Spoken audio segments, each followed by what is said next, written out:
Eu desisti do Usopp cedo demais, sério. Eu já tinha aceitado que esse não seria o arco dele, mas esse capítulo reacendeu tudo. A agenda do Usopp ainda tá viva. E eu não sei quem ficou mais animado com os acontecimentos do capítulo 1172, o Usopp ou eu. Porque se você parar pra pensar, dá até pra falar, ué, mas quase nada aconteceu nesse capítulo. E é verdade. Tecnicamente, nada foi sobre o Usopp, foi só preparação. Mas aí eu te devolvo a pergunta: preparação pra quê? Exatamente. Porque se isso não for só o meu cérebro viciado em teoria, criando esperança falsa, a gente está prestes a entrar numa sequência insana de capítulos, daquelas históricas mesmo. Agora que todas as peças finalmente se encaixarem, essa batalha vai colocar o Guerra em Warland, Elbaf.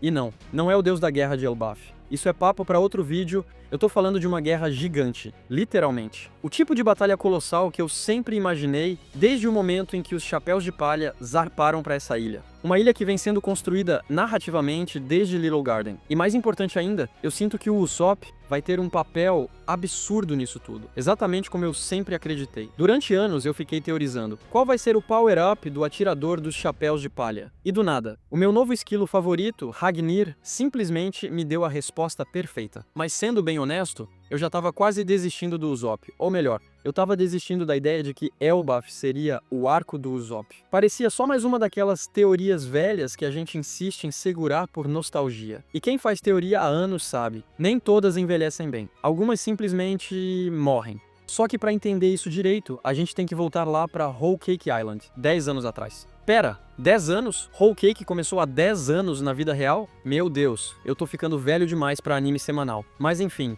Whole Cake Island foi claramente o arco do Sanji. Tudo girava em torno dele. Passado novo, família nova, drama pesado, raid suit estiloso, foi simplesmente o ano do Sanji. Aí depois veio o Wano, Terra dos Samurais, País das Espadas, todo mundo automaticamente pensou, pronto, agora é o arco do Zoro. E até que ele teve momentos incríveis. Ganhou espada nova, feriu o Kaido, brilhou pra caramba, mas a história da família dele, a linhagem Shimotsuki, foi jogada lá no SBS. Tipo, sério, Oda? Eu fiquei queimado com isso. Mas mesmo assim, eu não perdi a esperança, porque Elbaf ainda podia ser o arco do Usopp. Desde Little Garden, ele fala dos gigantes. Desde o começo da série, ele sonha com isso. Era o destino perfeito pra ele. Só que aí o arco começou e olha, tem muita coisa que eu amo em Elbaf. Tem o Loki, tem o lendário Scopper Gaban. Os Cavaleiros Sagrados finalmente apareceram. O Ymil simplesmente resolveu entrar no campo de batalha. A Robin recuperou o corte de cabelo clássico dela num dos painéis mais lindos da obra. Sem falar no flashback, eu tava comendo bem demais com Rocks de Shebeck aparecendo. Só coisa absurda. Mas, ao mesmo tempo, tinha algo estranho. Não era o que eu esperava. E não me entenda mal. O trabalho do Oda não é cumprir expectativa de fã.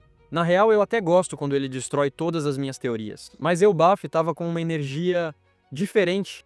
Tipo, aquele começo meio Legoland. Até hoje eu sinto que aquilo tem um significado escondido que a gente ainda não percebeu.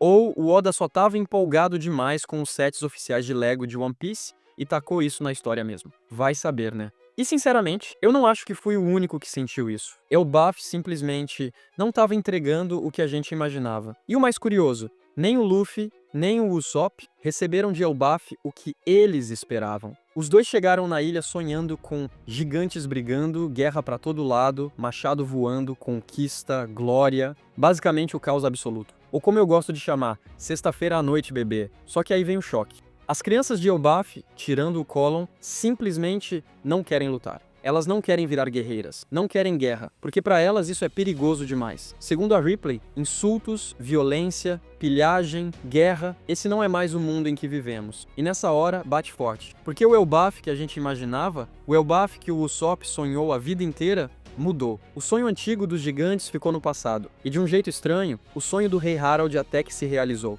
Eles não se conectaram ao governo mundial, mas o desejo dele e da Ida por um Elbaf pacífico sobreviveu. Agora as crianças não aprendem a lutar. Elas estudam, têm educação de verdade, têm futuro. Só que aí, quem aparece para destruir tudo? Os Cavaleiros Sagrados. Imu, as mesmas forças sombrias que já tinham roubado o rei deles. E quando o passado volta desse jeito, não tem conversa. A paz acaba. Agora é guerra. E o Usopp? Tá com o coração brilhando. Olha em formato de coração mesmo. Porque finalmente ele tá vendo algo que sempre acreditou. Uma civilização que é inteligente, mas que também sabe lutar quando precisa. Não é só selvageria, é honra, é escolha. Só que a situação tá feia. Dory e Broggi, junto com vários dos gigantes mais fortes do país, foram dominados pelo tal Dome Reverse. Então agora o campo de batalha virou um caos total. De um lado, cavaleiros sagrados, gigantes controlados e um Gunko possuído pelo Imo. Do outro, Loki, os guerreiros gigantes restantes e os chapéus de palha. E mesmo que esse não seja oficialmente o arco do Usopp, eu tenho certeza que ele vai brilhar aqui. Nem que seja só um momento, mas vai ser grande. Só que tem um probleminha.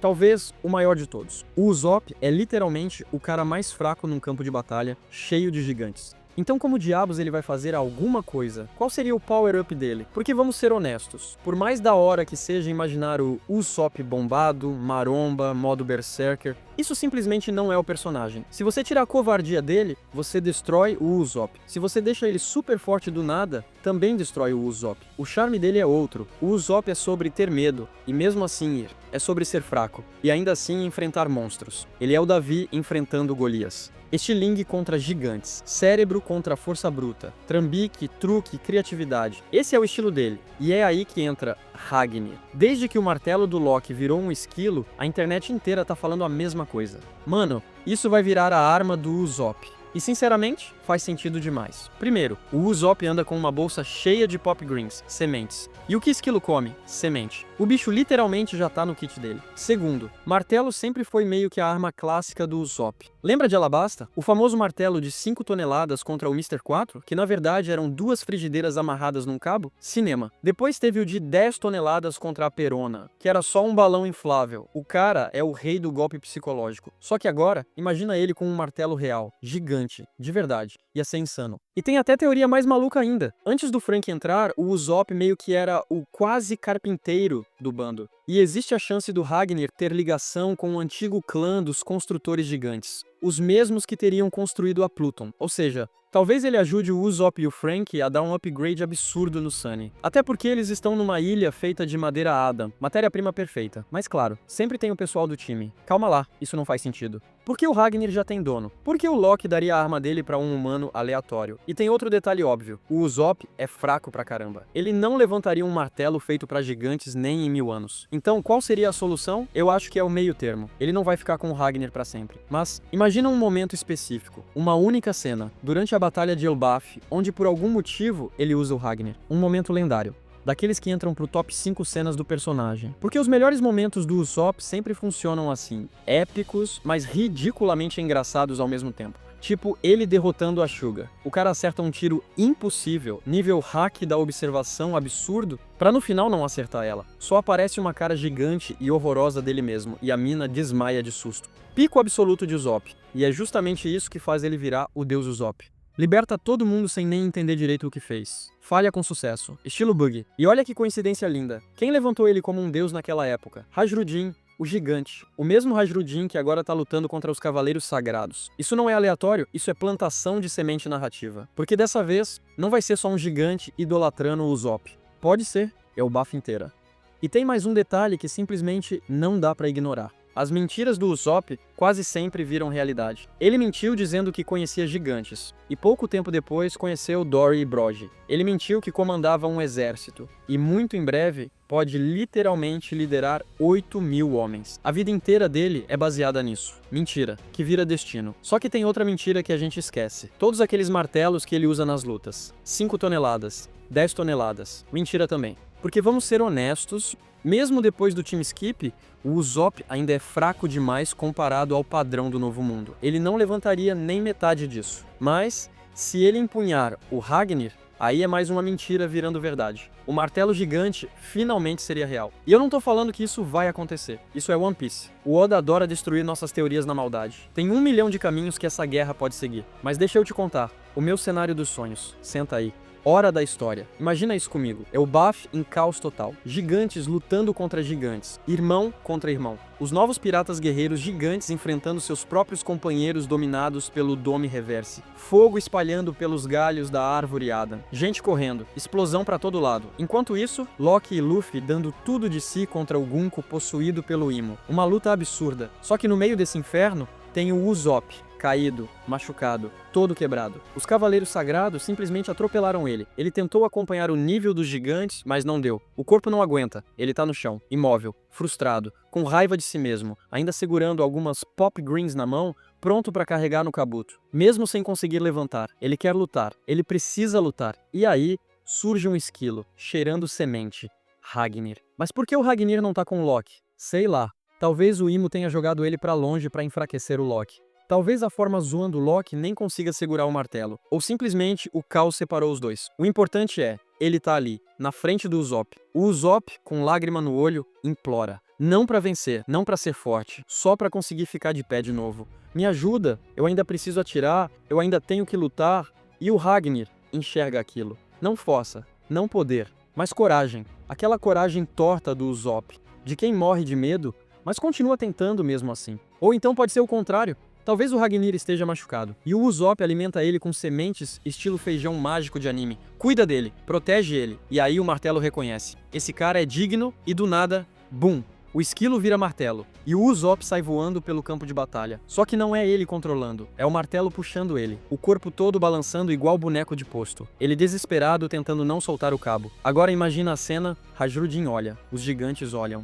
Todo mundo para, e vê um humano minúsculo, menor que o próprio martelo, atravessando o campo de batalha, saltando de galho em galho, brandindo o Ragnir, a arma sagrada de Elbaf, o guardião do tesouro nacional, o martelo que por séculos só aceitou o Loki, e agora está sendo usado por um pirralho humano. Para os gigantes, isso não faz o menor sentido. Para eles, isso é milagre, isso é lenda, isso é divindade. Só que a gente sabe a verdade. O Usopp não está empunhando o Ragnir. O Ragnir está empunhando o Usopp. Mas a imagem é perfeita. É o deus Usopp versão 1000%. Histórias seriam contadas por gerações. Crianças gigantes ouvindo. O dia em que o pequeno deus humano atravessou o campo de batalha com o martelo sagrado, uma única cena, mas tão lendária que já seria suficiente para transformar Elbaf, pelo menos um pouquinho, no arco do Usopp. E ainda tem mais. Se o Loki realmente entrar pro bando depois, isso significa mais momentos Usopp plus Ragnir no futuro.